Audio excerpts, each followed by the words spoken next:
Hello guys, कैसे हो आप सभी लोग। तो बच्चों, आज हम क्लास 8th के बड़े इंपॉर्टेंट चैप्टर के बारे में बात करेंगे, जो है डायरेक्ट एंड इनवर्स प्रपोर्शन।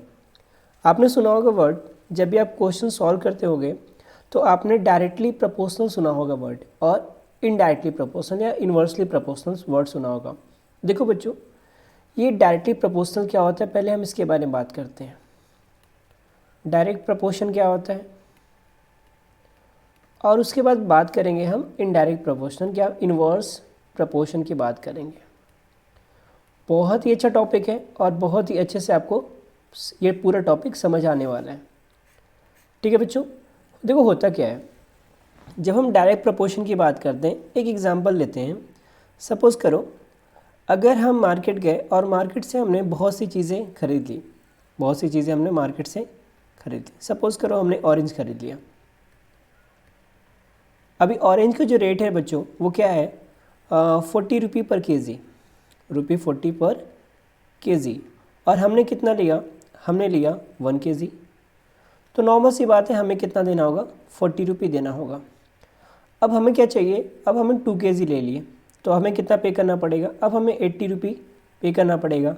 हमने 3 केजी लिया, तो अभी कितना पे करना पड़ेगा, सर अभी हमको 120 पे करना पड़ेगा। ठीक है, 4 केजी ले लिया, तब कितना पे करेंगे, तो सर अब हम पे करेंगे 160 रुपये। और 5 केजी ले लिया, तो सर अब हमें पे करना होगा 200 रुपये। ठीक है, तो ये आपका अमाउंट था और ये आपका मनी था।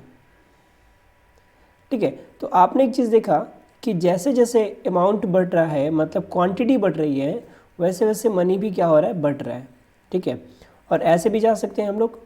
अभी तो ऐसे समझा कि 1 केजी लिया तो 40 दिया, 2 केजी लिया तो 80 दिया, 3 केजी लिया तो 120 दिया, 4 केजी लिया तो 160 दिया, 5 केजी लिया तो 200 दिया। ठीक है बच्चों, तो इसको हम ऐसे भी तो बोल सकते हैं कि अभी हमने जब 5 केजी लिया तो हमने कितना दिया, 200 दिया। 4 केजी पे हमने 160 दिया। 3 केजी अब हमने थोड़ा सा कम कर दिया, हमने 3 केजी ले लिया, तो हमने उसको कितना पे किया, 120 पे किया। अभी हम 2 केजी लेंगे तो हम उसको 80 पे करेंगे। फिर 1 केजी लिया तो 40 लिया। मतलब कि अगर हमने क्वांटिटी कम कर दी तो हमारा जो मनी था वो भी क्या हो गया, कम हो गया। तो आपने देखा ये एक साइड क्या हो रहे हैं, एक ही साथ इंक्रीज़ कर रहे हैं और एक ही साथ डिक्रीज़ हो रहे हैं। मतलब क्वांटिटी बढ़ाने पर मनी भी बढ़ जा रहा है और क्वांटिटी कम करने पे मनी भी क्या हो रहा है, कम हो जा रहा है। एक और एग्जांपल देखो बच्चों, अभी समझाऊंगा इसको। एक और एग्जांपल देख लेते हैं। जैसे देखिए, हमें पता है, आपने फॉर्मूला पढ़ा है, speed equal to distance upon time का। तो हम टाइम से कोई मतलब नहीं हमारा, अभी यहाँ पे हमें मतलब रखना है केवल स्पीड और टाइम डिस्टेंस से। ठीक है, तो स्पीड और डिस्टेंस से हमें मतलब रखना है। अब आप खुद सोचिए, अगर आपकी स्पीड ज़्यादा है, स्पीड आपकी क्या है, ज़्यादा है, तो आप उतने ही समय में ज़्यादा डिस्टेंस कवर कर पाओगे। अगर आपकी स्पीड कम हो गई तो आप उतने ही समय में स्पीड डिस्टेंस क्या होगा, कम कवर कर पाओगे। ठीक है, तो यहीं से इसका एग्जांपल समझ में आ जाता है, यहीं से एक चीज़ बात क्लियर हो जाती है। ठीक है बच्चों, तो ये जो है चीज़ है ना, कि एक साथ बढ़े तो अगले पे भी इफ़ेक्ट पड़े, अगर अगला कम हो तो उसका भी इफ़ेक्ट अगले पे पड़े। तो ये जो होता है ये डायरेक्ट होता है, कि ये क्या कर रहा है, डायरेक्ट उसको इफ़ेक्ट कर रहा है कि नहीं। डायरेक्ट क्या कर रहा है, इसको इफ़ेक्ट कर रहा है। अगर ये डायरेक्ट इफ़ेक्ट करेगा तो हम इससे बोलेंगे डायरेक्टली प्रोपोर्शनल। क्या बोलेंगे बच्चों, डायरेक्टली प्रोपोर्शनल बोलेंगे। दूसरी बात आ जाइए, दूसरी बात हमारा क्या है, इन्वर्स प्रोपोर्शन का। क्या बच्चों, इन्वर्स प्रोपोर्शन का। अब इन्वर्स प्रोपोर्शन का मतलब क्या होता है कि एक बढ़ेगा तो दूसरा क्या होगा, घटेगा। जैसे यहाँ पे देखो, स्पीड इक्वल टू क्या था बच्चों, speed equal to distance upon time. Distance upon time था। अभी हमें डिस्टेंस से कोई मतलब नहीं है, हम डिस्टेंस को छोड़ देते हैं।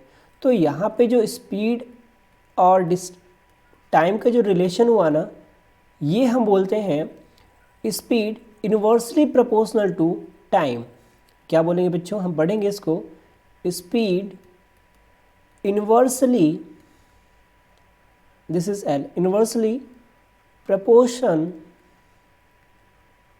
To time. समझो इसका मतलब क्या है, समझिएगा। सपोज करो आपका ये घर है, अच्छा से घर बनाते हैं, और आपको जाना है यहाँ पे स्कूल पे। कहाँ जाना है बच्चों, स्कूल जाना है, ठीक है। डिस्टेंस कितना है, 10 किलोमीटर। और यहीं से एक 10 किलोमीटर डिस्टेंस पे, 10 किलोमीटर ही डिस्टेंस पे आपका एक प्ले ग्राउंड है।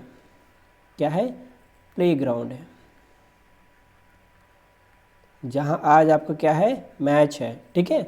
चलो ये आपका ग्राउंड हो गया, प्ले ग्राउंड हो गया, यहाँ आपका स्कूल हो गया। दोनों की डिस्टेंस सेम है। आप स्कूल से छूटे या आप अपने घर से छूटे, देखो अपने घर से गए, आपको स्कूल जाने में क्या लगा, 1 आवर लगा। कितना लगा, 1 आवर, भाई 10 किलोमीटर है। क्यों लगा, क्योंकि आपने जो स्पीड थी आपकी वो क्या थी, बहुत ही कम थी। स्पीड कम थी तो टाइम क्या लगा बच्चों, ज़्यादा लगा, है ना। अब देखो, अब आपको प्ले ग्राउंड में जाना है और आपके पास टाइम बहुत कम है, तो क्या करोगे आप, अपनी स्पीड को बढ़ा दोगे। स्पीड को क्या करोगे, बढ़ा दोगे। तो स्पीड हमने यहाँ पे बढ़ाई तो हम कितने में पहुँच गए, 30 मिनट में ही पहुँच गए।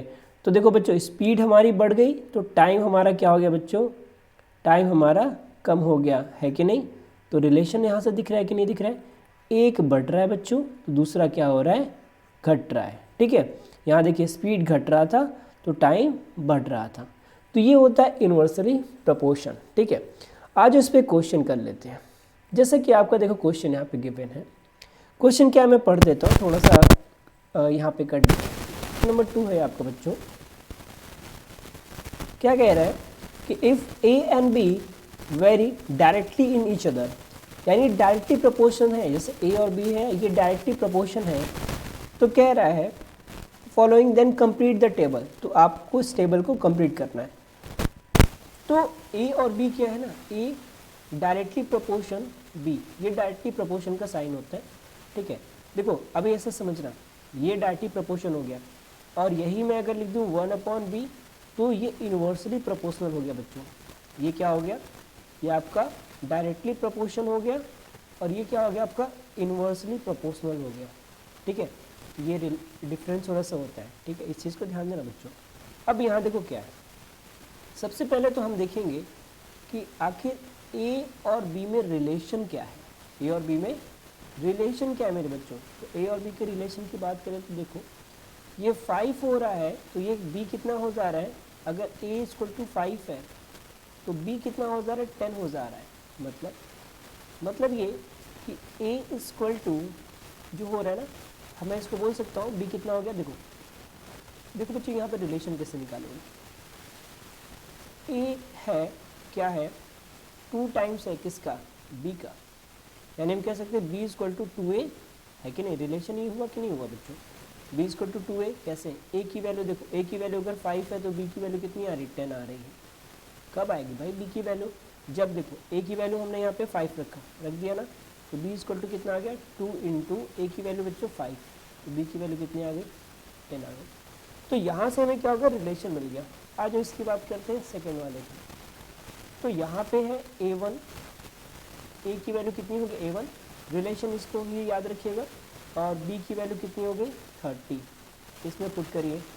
तो b की जगह क्या रखेंगे हम, 30 रखेंगे, और 2 × a की जगह a1।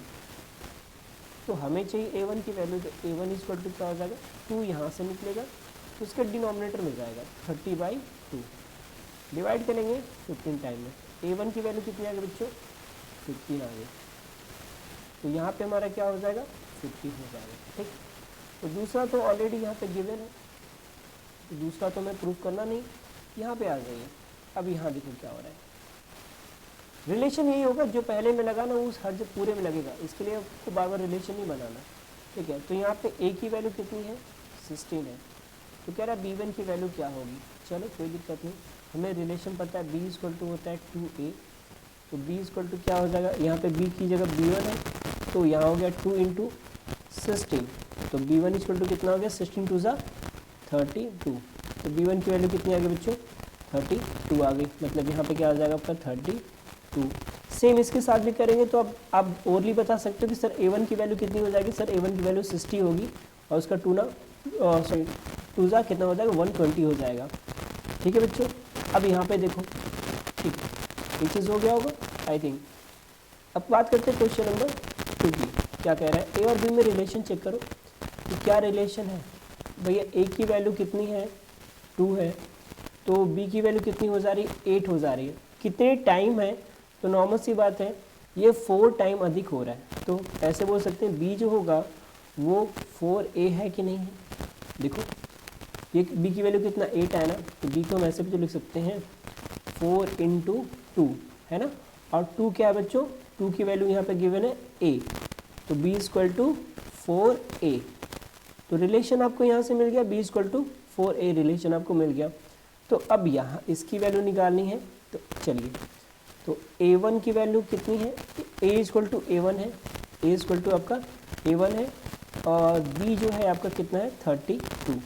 इक्वेशन में रखो, तो b की जगह रखेंगे हम 32, 4a1, a1 = क्या हो जाएगा 32/4, 4 8 ज़ा 32, a1 की वैल्यू कितनी आ गई बच्चों 8 आ गई। ठीक, एक और इसका क्वेश्चन कर लेते हैं। देखो बात करते हैं इसका, ये तो हो गया हमारा, इसकी बात कर लेते हैं। अब देखो यहाँ पे क्या दिक्कत है, यहाँ आपका a की वैल्यू है 16 और b की वैल्यू है आपको b1, फाइंड करना है। रिलेशन सिंपल सा है, कौन सा रिलेशन लगाएंगे बच्चों, ये वाला रिलेशन लगाएंगे। तो यहाँ पे क्या हो जाएगा, ये आपको हो जाएगा b = 4a, तो मतलब b की जगह पे b1 4 और a की जगह पे हम रखेंगे 16, और 16 4 जा होता है बच्चों 64, तो b1 की वैल्यू आ गई आपकी 64। तो आई थिंक बात तो आपको समझ में आ गई होगी, है कि नहीं बच्चों, डेफिनेटली आ गई होगी।